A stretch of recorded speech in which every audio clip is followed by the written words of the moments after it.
ప్రగతిశీల ప్రజాస్వామ్య విద్యార్థి సంఘం పీడీఎస్యు ఆధ్వర్యంలో సూలూరుపేట ఆర్టీసీ బస్టాండ్ వద్ద విద్యార్థులతో కలిసి నిరసన కార్యక్రమం నిర్వహించారు.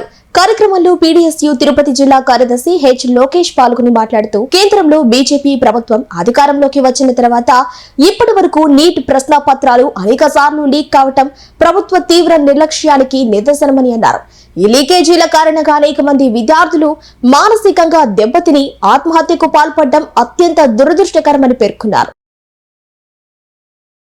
ప్రజాస్వామ్య విద్యార్థి సంఘం పీడీఎస్ ఆధ్వర్యంలో ఇవాళ తిరుపతి జిల్లా సూలూరుపేట స్థానిక బస్టాండ్ కూడల వద్ద మానవహారం ఏర్పాటు చేయడం జరిగింది. కారణం మనం చూస్తూ ఉన్నాం, గత కొన్ని రోజులుగా విద్యార్థులు ఏదైతే ఈ యొక్క నీట్ పేపర్ పరీక్షా పత్రాలు లీకేజీలు ఉన్నారో దీనిలో ప్రధాన వ్యక్తి కేంద్ర విద్యాశాఖ మంత్రి ధర్మేంద్ర ప్రధాన్. లీకేజ్ జరిగి 20 మంది పై విద్యార్థులు ఇవాళ ఆత్మహత్య పాలయ్యారు. అలాగే ఈ కేంద్రంలో బీజేపీ ప్రభుత్వం అధికారంలోకి వచ్చిన తర్వాత సుమారుగా ఈ నీట్ ప్రశ్నపత్రం 69 సార్లు లీక్ అయింది.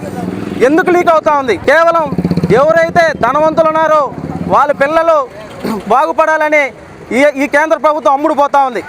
ఈ పేపర్ లీకేజ్ వల్ల చదువుకున్న స్టూడెంటు, టాలెంట్ ఉన్న స్టూడెంటు పూర్తిగా నష్టపోతాడు.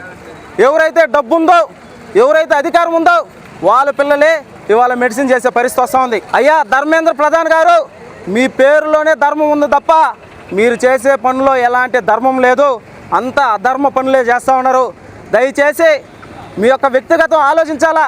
ఇవాళ దేశంలో కేంద్ర విద్యాశాఖ మంత్రి అంటే చదువు అంతా మీలోనే ఉంటుంది. మీరు ఇలా వాళ్ళు ఇచ్చే ముడుపులకు లొంగిపోయి ప్రశ్నపత్రాలు లీక్ చేసుకుంటూ తిరుగుతూ ఉంటే రాబోయే రోజుల్లో ఈ దేశంలో బడుగు బలహీన వర్గాలు, కష్టపడి చదువుకునే విద్యార్థులు అంతా పూర్తిగా చదువుకు దూరం అయ్యే పరిస్థితి ఏర్పడుతూ ఉంది. గత కొన్ని నెలలుగా జంతర్ మంతర్ ఢిల్లీలో ఈ పేపర్ ప్రశ్నపత్రం లీకేజ్ ధర్మేంద్ర ప్రధాన్ను రాజీనామా చేయాలని చెప్పేసి కొన్ని సోషల్ మీడియా పార్టీలు ఆందోళన చేస్తూ ఉంటే ఈ మధ్యకాలంలో చాలామంది విద్యార్థులు మద్దతు తెలుపుతూ ఉంటే వాళ్ళపైన పోలీసు వారు లాఠీ చార్జ్ చేస్తూ ఉన్నారు. పోలీసు వారికి కూడా మేము విజ్ఞప్తి చేస్తూ ఉన్నాం, సార్ మీ పిల్లలు కూడా బాగుపడాలని ఇవాళ మేము విద్యార్థి సంఘాలుగా, విద్యార్థులుగా, యువకులుగా రోడ్డు మీద ఎక్కి ఆందోళన చేస్తూ ఉన్నారు. సార్ మీరు ఆ విధంగా విద్యార్థుల్ని, చదువుకునే విద్యార్థుల్ని ప్రశ్నించే గొంతులపై లాఠీ చార్జ్ చేస్తూ ఉన్నారు. ఒక్కసారి మీరు కూడా ఆలోచించండి సార్. ప్రభుత్వం ఏ వైపు ఉంది, ప్రజలు ఏ వైపు ఉన్నారు, ప్రజలు ఏం అడుగుతున్నారు, యువత ఏం అడుగుతుంది, విద్యార్థులు ఏం అడుగుతున్నారని ఆలోచించండి సార్. ఏదో ప్రభుత్వ ఆదేశాలు ఇచ్చారు కదా అని చెప్పేసి మీరు పొగ బాంబులు వేయడం, లాఠీలతో విద్యార్థులను, యువకులు కొట్టడం చాలా బాధాకరమైన విషయం.